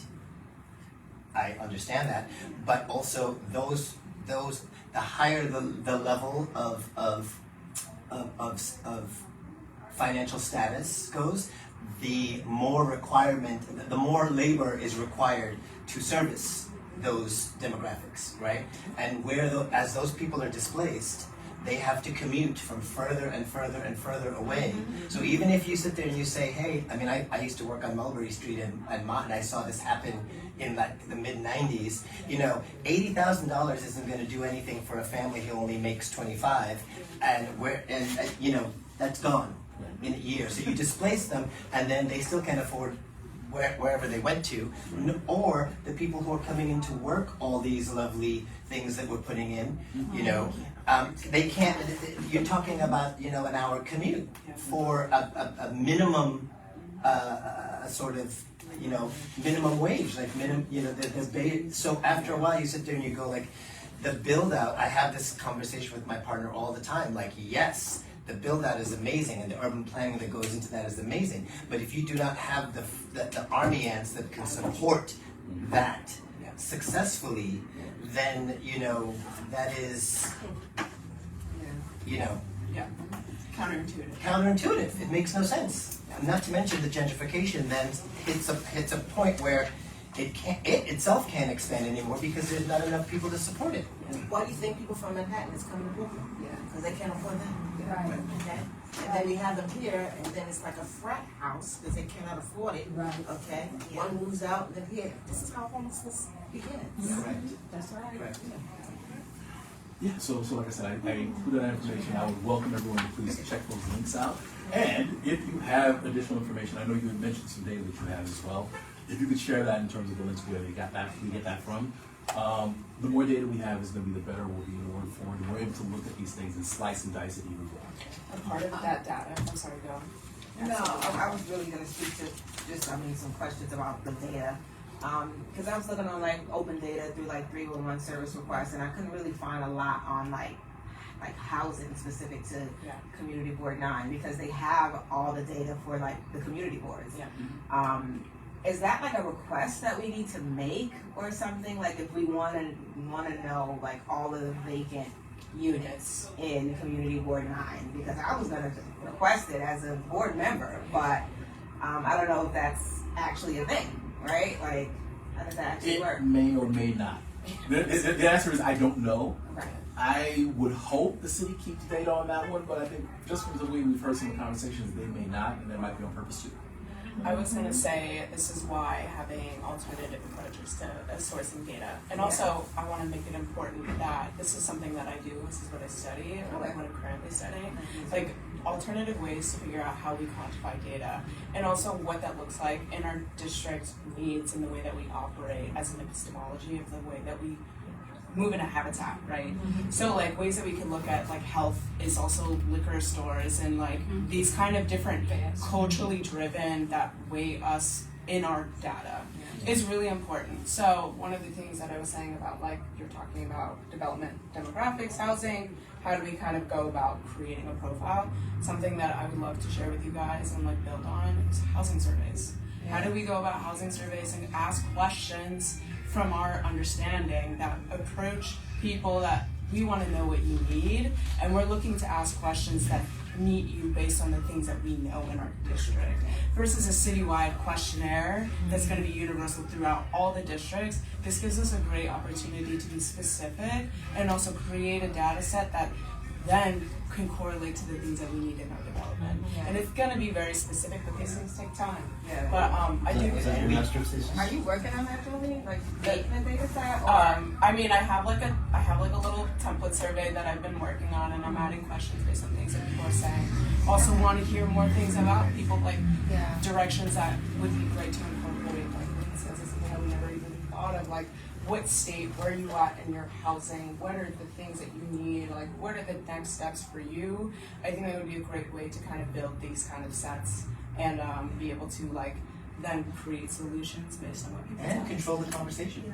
I mean, I think, you know, I think because in the way that this intersects policy, and, you know, I'll be the first to admit, you know, when I get to that school and it's elections, you know, I look at, like, I know who the big guys are, and then I look at the little guys that are affecting me day to day, and I have no idea what differentiates one from the other, what they are behind. And I think, again, what brought me to this table tonight is understanding the metrics and how they work directly sort of mitigates policy conversation, because you can interject immediately and it's not emotional, it's not personal, it's not racial or status or anything, it's the numbers are the numbers. And you sit there and you go, you are wrong and this is why, and it's supported, look it up.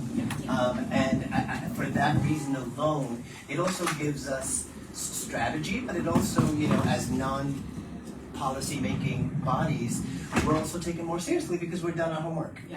We've done the work. You know, and we've got stuff to back it up, and that puts our legislators in a more compromised position because they still have to answer to us, and they can't add cream filling where there's no cake. They sure try though. But they will try. Well, let me write that one down for the notes. There's no Oh, okay. It's not on there. I'm adding I see a it next poem for time. that. So Oh, wow. I was actually working like I was going to speak to Fred about working on a project to kind of work on, I guess, creating a data set because it's the work, it's kind of the work that I do also. Okay, awesome. Great. So Let's if collaborate. you can collab, absolutely. Okay, Yeah. absolutely. I think that would be a great direction, and I think it's about yielding our resources in crowdsourcing and information, because I think that's one of our. On the commercial side too, getting some of that from the retail and commercial side. It's a good idea. It's a good idea, and also this is why I keep asking people to bring their data that they're Yeah. working with Yeah. directly in our district. Yeah. Because then this is a way for us to compile, and we can then source check, we can then collaborate. I'm not thinking of the word right now. Sorry, it's been a long day. But I know that the city also has programs in place that support, like, grocery trains or access to basic needs like a grocer or things like that within that demographic of residential populace, whatever that that threshold is, that our landlords are incentivized to and get abatements from the city directly to put a grocer or a bodega or something, and we have a high proportion of bodegas, a high per population in District 9. I wouldn't necessarily say that we have quality grocers to match that number. And that is a conversation, that is definitely something that can be a conversation for this committee as well. Because going back to even on one of the policies with the Fresh program. Correct. So the Fresh program was put in there, they said, listen, if you put a supermarket in somewhere, then you can get a couple of extra floors on whatever building. Right. And I think a number of neighborhoods have said, oh, listen, everybody wants to build a supermarket. Because guess what, now I can throw a couple of extra floors on there, charge commercial rents for that, and make this a whole big bonanza and everything in terms of the money. Those are conversations we should have in terms of, is it a bad idea altogether? Should there be caps on these things? Do we have, food deserts? We do have them. Should we be more targeted about where these things are happening? Well, I think also they should involve the residents or some proxy of the residents, because you can come in with an idea of, okay, I'm going to open a grocer or something, but you need to also yeah, exactly. I mean, I think that goes hand in foot with so many of our residents want to support local business, and what I'm seeing on Bedford and Rogers, it's like fantastic, in terms of those kinds of investments. But I also feel that we want to support them over the next a Union Market on every corner necessarily, simply because it also makes for an attractive neighborhood. It makes for it gives staying power, and it gives. I mean, I live across literally from where Smorgasbord sets up, in the summer, and what that does to my train station on a Saturday, I mean, seriously, it is a huge influx of provided transportation. Correct. But I would also like to see them bus a left and bus a right to, not just head to straight to that, to sort of spread that money to the neighborhood a little bit, because there are a lot of people who invested that you're not going to taste that here, and there's only one of, and go check her out. Yeah, that Trinity place is banging, So it's. I think there are ways to. All right, so we're running up on time. So I think so we've covered that. So again, so this will probably be an agenda item. The recommendation for that to be an agenda item again. So see, hopefully we can do a deeper dive. Let's see what's in there and see if there's specific points we want to do. To the point, if there are surveys that are appropriate, what should they be? Develop what the questions are in terms of, and you can figure out how to get that out there, really get that information out there. Just a little side note for you, I'm on the Economic Development Committee, and we did a small business directory. So So we're almost done. So we're almost done. So I just have one piece, So, Mr. Christensen, I know you have a conversation you have for the preservation project? Yeah, sorry to take an extra 2 minutes tonight, but I wanted to begin a conversation about a piece of the elephant that we don't often think about, which is affordable housing for seniors. And this is just a few, I didn't bring copies for everyone, sorry, so you can share. But there was a project I'm involved in organizing with the Bridge Street Development Corporation to target 202 funded senior housing projects in Brooklyn. There are 83 of them with over 9,000 units, all of which are at least 20 or 30 years old. They typically were developed as one-off projects with support from houses of worship and community groups. But HUD knows that over 30 of them are in various stages of distress. And so this project is designed to create a comprehensive roadmap for targeting that piece of the city's housing portfolio for preservation and improvement. So this is you'll see a couple maps in here. This is the portion of the slide deck for Councilmember Osei. So the one map is oriented.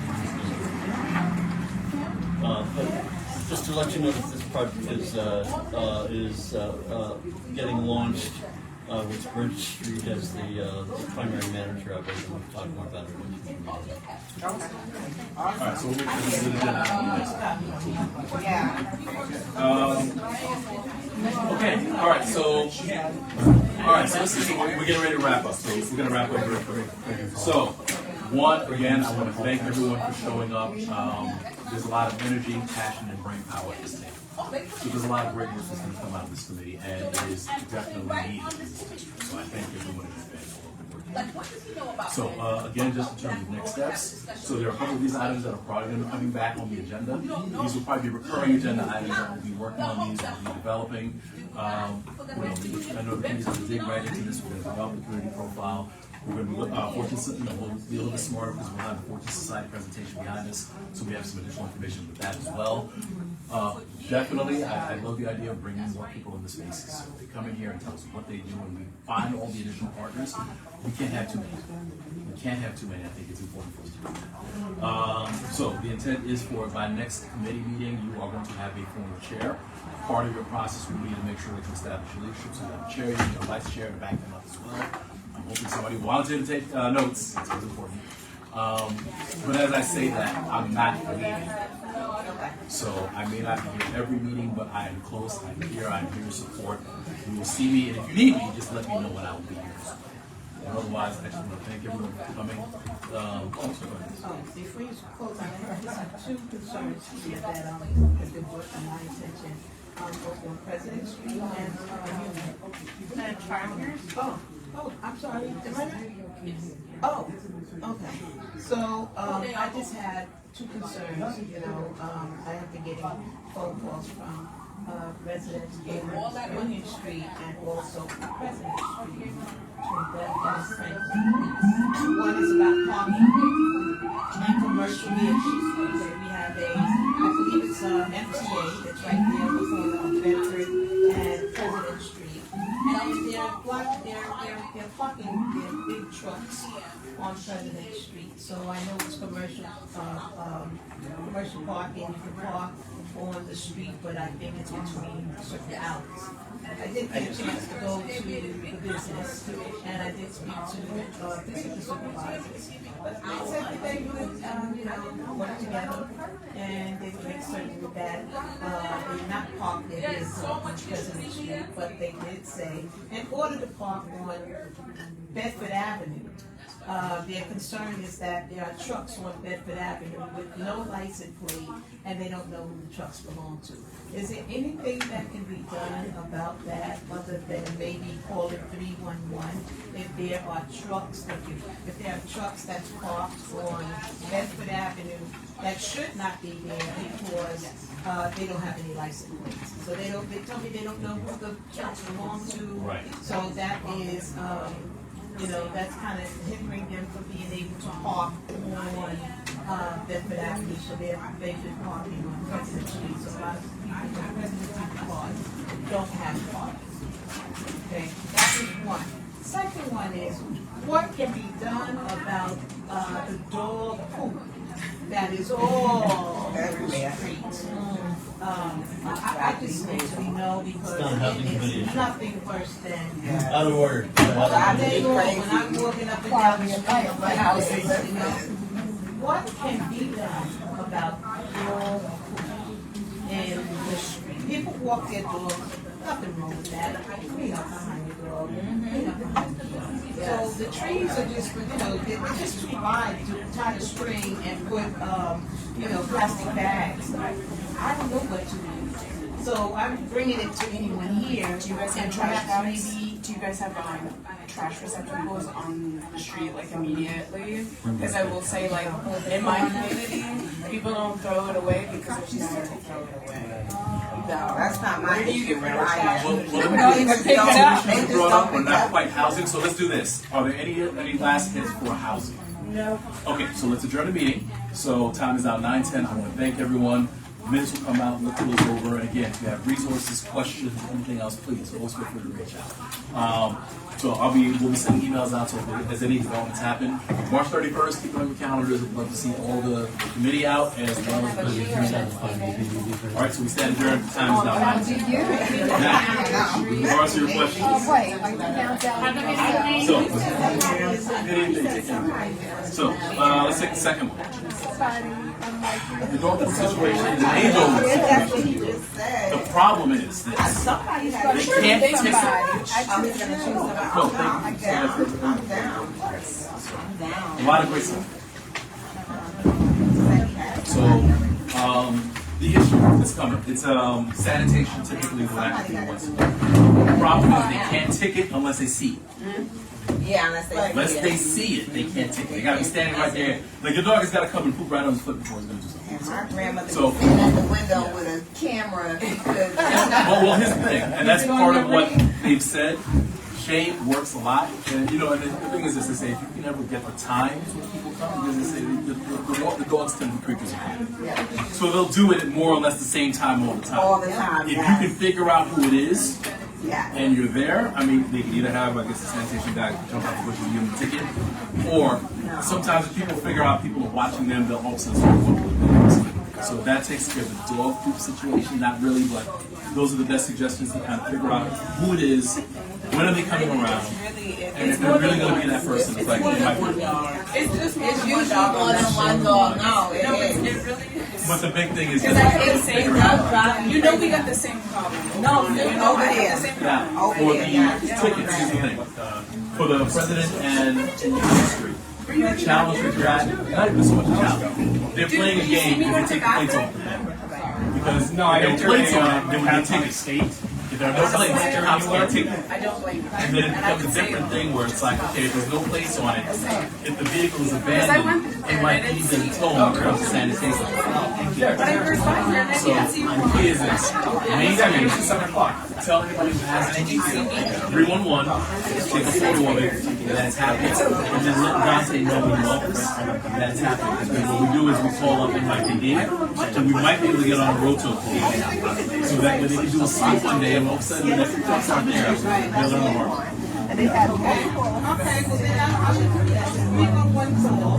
311 call, take a picture, send it to Dante, and let Dante see it, so that when you be able to NYPD and say, listen, we have this problem, and it's a chronic issue. And especially if you can do it on a couple of different days, we can give it to them and say, listen, I got 5 or 6 phone numbers. This is from March 17th, March 18th, March 21st. You see it's a regular problem. This is the same, and then right. Exactly. And at that point, they might be coming to us. And that's okay. You guys walk the street, that's all. Yeah. Or have the neighbors do it too. Because even if they do it, you just take it on, even if they tell you, they just send it to the Okay, thank you for that. Thank you so much. I just told them I would bring that up while I'm here. No, I mean, listen. Yeah. That's what we do, and we're trying to. I don't always have the answers, and sometimes we'll figure out what's the way to do it. I had none, the other day, oh my God, to find out. Yeah, this was a great meeting today. Homework, resources. Tell a friend, y'all. Tell a friend. I think that once, residents and people understand, understand think what you were saying was scope. I would like that. I don't understand the scope because it's very easy for somebody who has particular emotional connections to like be silent. And I'm like, this is so much, like, you know, the scope is so crucial because it helps the person back out of their stuff, how they see it,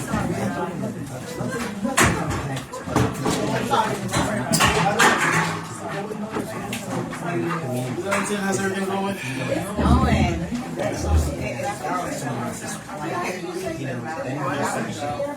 She did say that. No, here's the thing. It's so easy. I gotta do it. I don't get We don't share my identity, but it's really the shared Yeah, the main thing is I just want to make sure we had a committee and I was like, let's make some changes and see if we get people here first. I think we got it all down. So now I have to look at it. come on. Because what I'm going to do is appoint a chair, and this is still falling apart, and I'm setting somebody else. bigger fish So to it's like, water. maybe And I make the most really of it. appreciate you saying you coming in with your feedback and I coming think in we're and in with your direct experience. Well, what's great is everybody interviews is here. I was trying to get the committee together, I was a winning team, and I have a good feeling about the good. Well, I was very happy to just see this one. And I did that one time. time, about 2 years ago, I didn't say that. 2 years ago, I had 8, 9, 0. Those can add ones to know about repairs. Oh, But I didn't want to say anything, we just came in, so I mean, the issue has been fixed already, I got the guy from the insurance company, but since then, that's why I asked them about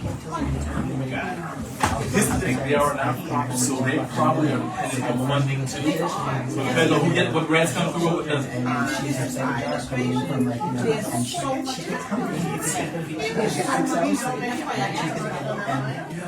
first job, and they just have to see that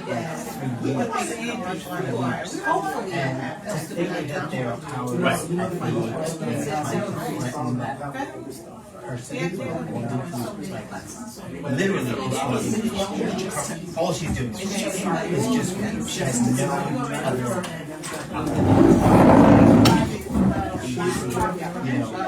is really disappointing because